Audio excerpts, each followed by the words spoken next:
Hey there Titans, welcome to Form Titan Basics. In this video we'll talk about the push action find.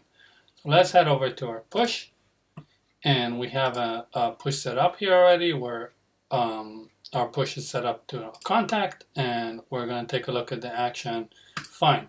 So what the find does, you can set a condition of how you want your record to be found. So in our instance it will be an email, the email field in Salesforce, and we'll say it equals to our email on the form. So we have an element on the form, the element name is an email field, and we want to find the contact by the email. And our next options here is to set the multiple matches. So if you have multiple matches found, you can either use the first one, last one, skip it, or create.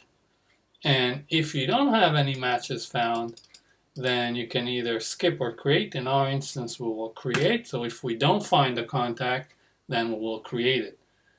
Our next to do is to set the mapping. So I've already set up the mapping, and we have the last name mapped to our form element last name, first name to our form first name, and the email to the email, and we will hit apply and finish.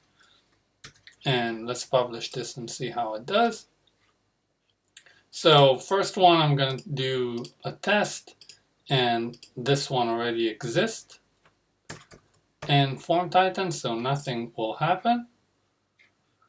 And if I'll head over to my integration logs and take a look at what happened, so we can see that it was skipped since we found multiple matches.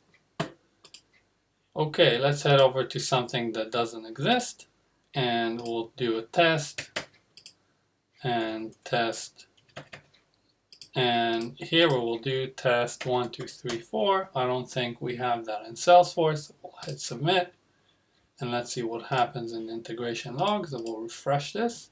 We can see that the context find created a record, and if I'll head over to Salesforce,